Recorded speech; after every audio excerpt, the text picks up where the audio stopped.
trying to go through most of the equations as possible. And you notice that I chose the mole-based version rather than the mass-based version. We solved the whole thing with the mass-based version. So you don't have to use moles, but I chose to do it with moles. Oh yeah. And yes, I'm going to convert it into mass.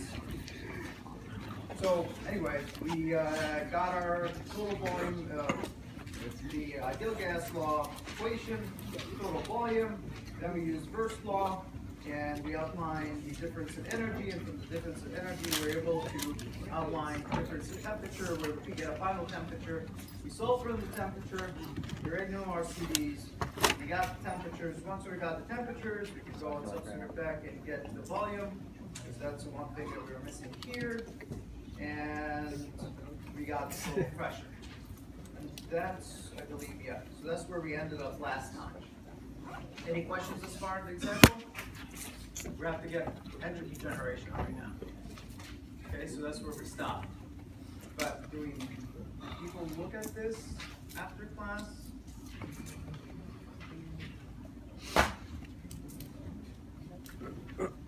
So just go through it.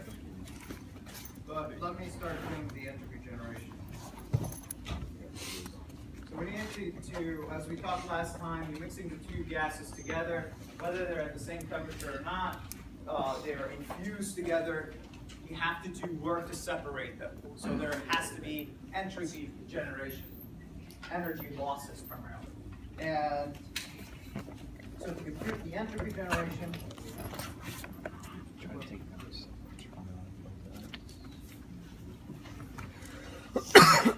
the second law, which we said essentially S2 minus S1 is equal to the integral of by Q over T plus S gen.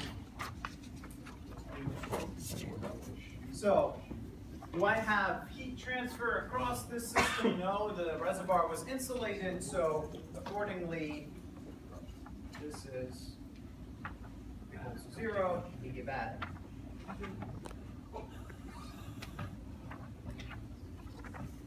Okay, so now what do I have? S gen is equal to S2 minus S1. So if I decompose my S gen for each of those, what do I get? S gen is equal to the moles of, what was, let me just pull up. Yes.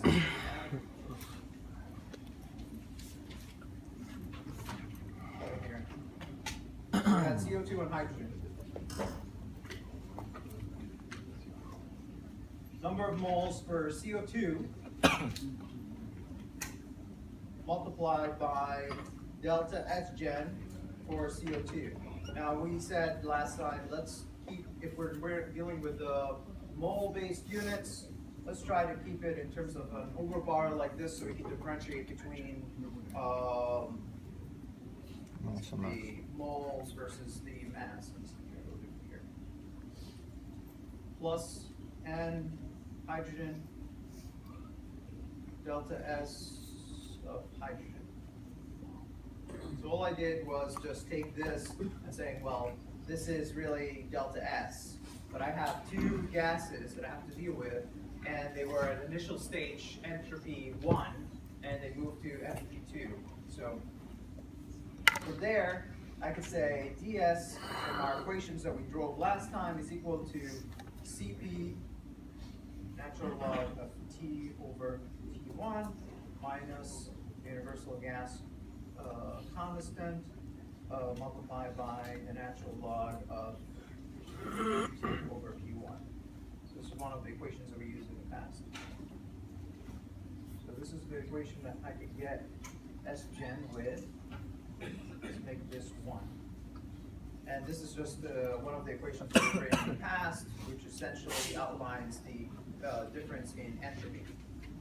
So from there, if I want to apply it, for example, to CO2, SCO2, carbon dioxide, is equal to Cp of CO2, natural log of the 2 for this case is T total, or the final temperature, and the initial temperature, CO2 at stage 1, minus the universal gas constant, natural log of P total divided by P CO2 at stage 1. So, do I know this? Yes, I do. Yes, I do. I already got this. I already got this. And I already know my universal gas constant. What do I don't not know there? Remember, I give you CVs. I didn't give you CPs. So, we don't know what CP is. But can we get CP? How do we get CP? Sorry? It's equal to CV plus R. Very good. So CP over bar is equal to CV plus. So from that, let me outline this as a third equation.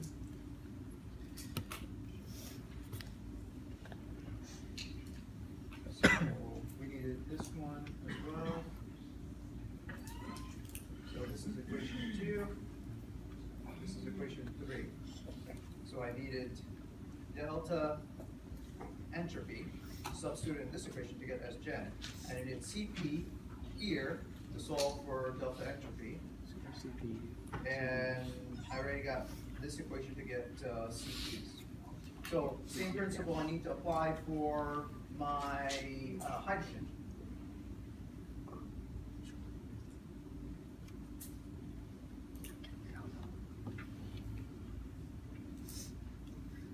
So delta SH2 is equal to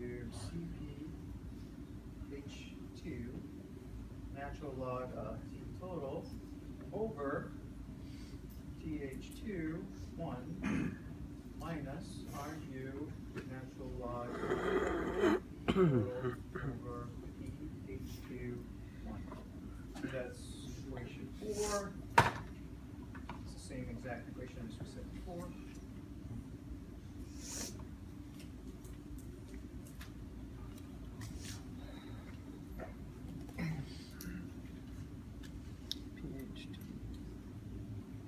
That's it. So you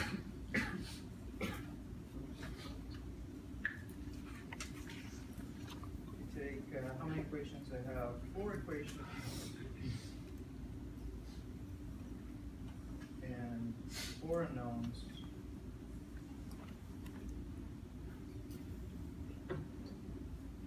We could get from them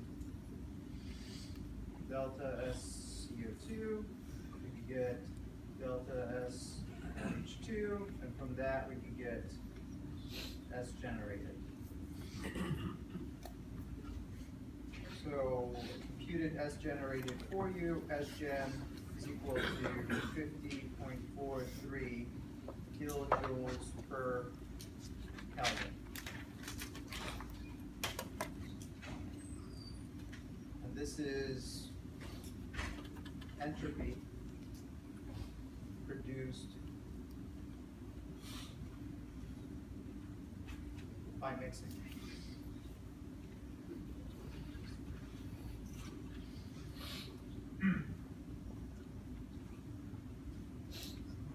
Okay, straightforward.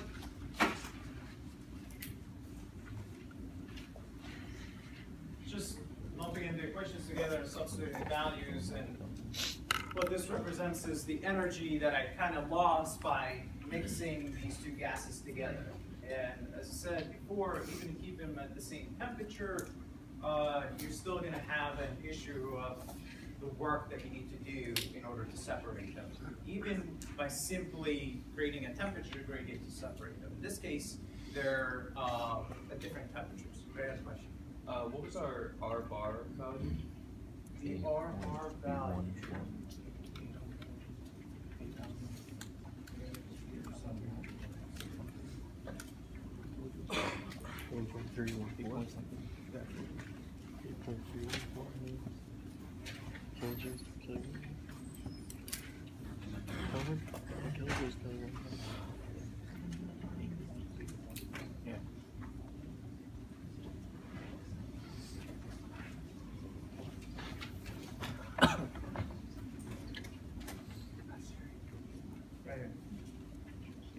it's in your notes. Okay, so, okay. In your cheat sheet for the midterm, make sure some of these values are on there. Okay. So some of this stuff is fixed, right? We know this is constant. So the universal gas constant is constant. So just write it on there. Number of moles. I want to run that right there as well. So you got, I'm going to be sending out the logistics of it, but it's front and back. So condense everything together. So let's say, for example, you're in the middle of the exam, and this is why I like to confine it to that cheat sheet, because you have to go infer through a few pages to figure out where was that universal gas constant that you've written out. But if you have it cleared down in that cheat sheet that you have, then you're okay.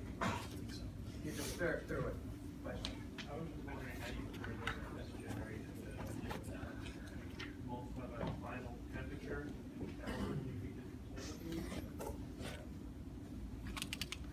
It'd be better if there was no energy.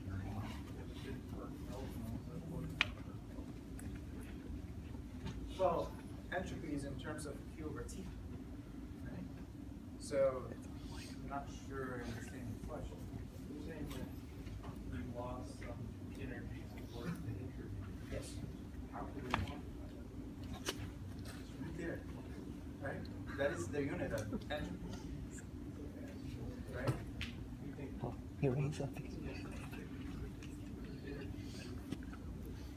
But it's per that temperature level you're at. So, I understand what you're trying to get at, right? But it's essentially, you're trying to outline it in terms of how much work you have. But each work at different temperatures is a different level. So every time, so if the gases are at constant temperature, you are going to get a different generation relative to that temperature. So it's still kilojoules per that temperature level. Okay. Oh, sir. So, in terms of work specifically, I mean, like I said before, if you have the two gases, right now we mix them. How do you go and separate them? Let's say they're exactly the same temperature. How do you go and separate them? Just made us famous. Well, chemically, it's not going to help too much, right? What are you going to do? If I have two gases, let's say I have, Using our gases. I mean, one of your colleagues mentioned the oil refinery process. That's how you separate the different species primarily, or different concentrations or compositions specifically. How did you separate them? Primarily, so you use the heat to drive the density difference, and then you get different layers.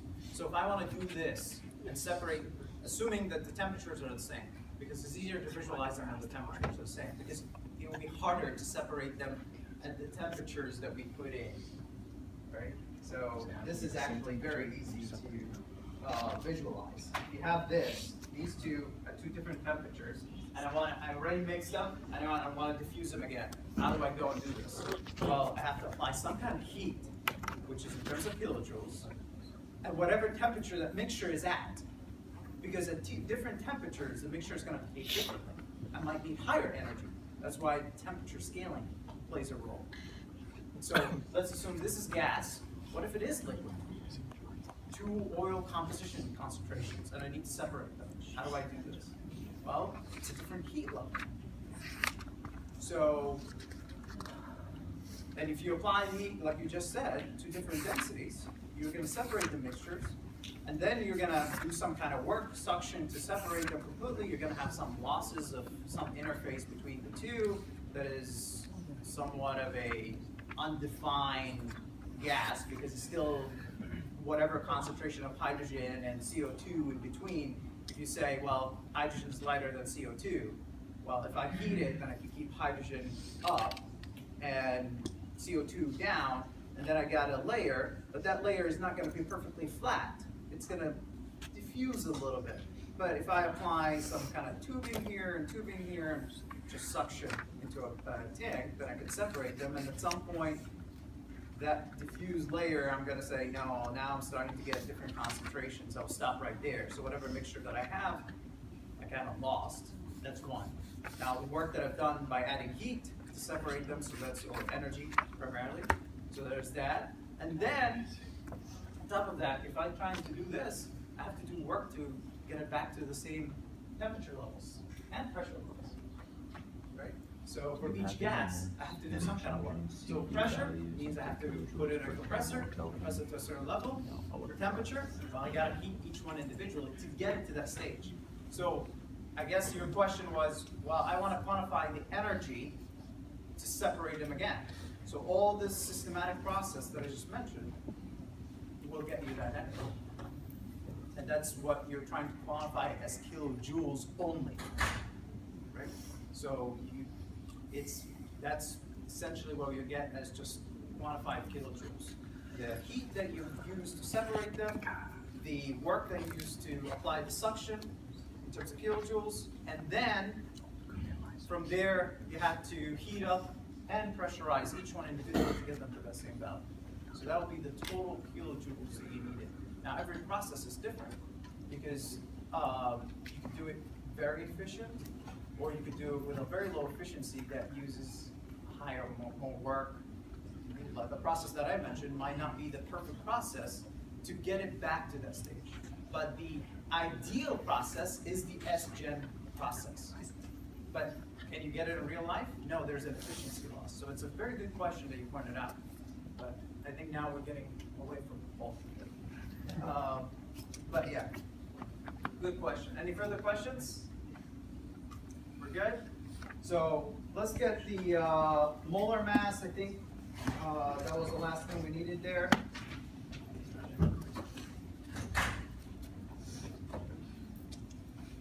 So I needed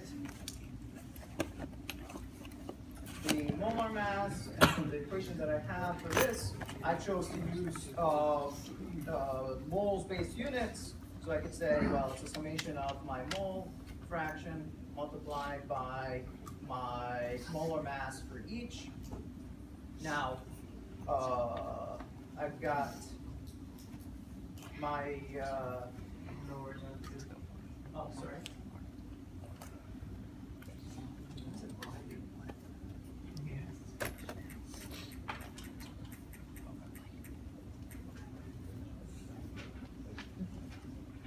Now the light is bad? It's always like that at the top. Okay. Okay. Does that help? That may not smoke. Okay.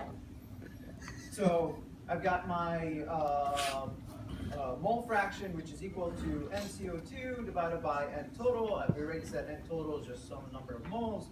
So I get from that is a quarter.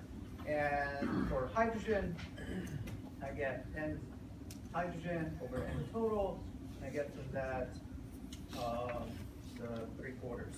So I could take those, substitute them in here for each of the molar masses that I have, and what am I gonna get? N total is equal to a quarter multiplied by 44 kilograms per kilomoles plus 3/4 of my distribution is hydrogen, kilograms per kilomoles. And now I got my molar mass. Now, as I said, I chose to use mole-based version of my equations. Can I do this whole process with mass? Can I convert everything into the mass from the beginning? Yes. You don't have to follow the same process. But I wanted to do this primarily to go through all the equations. Now, can I just get it at the end? Yes, you can. You could just say, oh, sorry, I didn't write the final number of that, so it will be 12.5 kilograms per kilomole. So that's your molar mass total. But if I want to get my mass fractions, how do I get my mass fractions? I already know my mass fraction is equal to my molar mass, molecular weight, divided by the total molecular weight, multiplied by the mole fraction. I already have my mole fraction for each. I already have my molecular weight for each. So now I already got my total molar mass. I can just substitute in here and get Y for each. So for CO2 is equal to 44 kilograms per kilomoles multiplied by 0.25 over 12.5 kilograms per kilo. That's more What's the units on this? fraction. Ratio, right? Nothing. Very good. So this will give you Where's this y? 0.88. I is not y, I is xi. 'cause So that's let's the say you want to ratio. get the mass fraction for That's an x, yeah. hydrogen. Is there a quick way to get it? All right, you guys are good. 1 minus CO2 give you your 0.12. Can I done the same thing here? Yes. I just wanted to write the equations for you. So there's more efficient ways. This is not a standard process.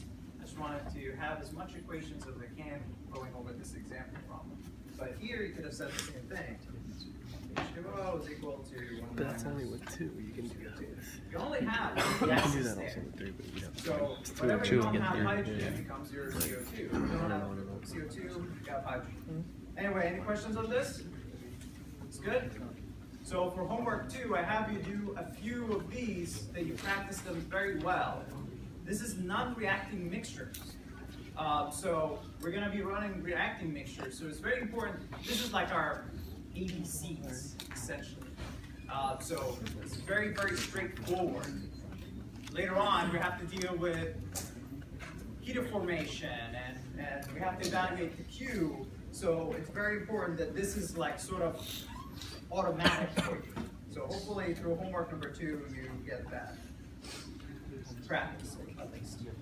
Okay, so the next thing I wanted to do, which is reacting mixtures. So the first topic I wanted to talk about is reacting mixtures, or reacting gas mixtures.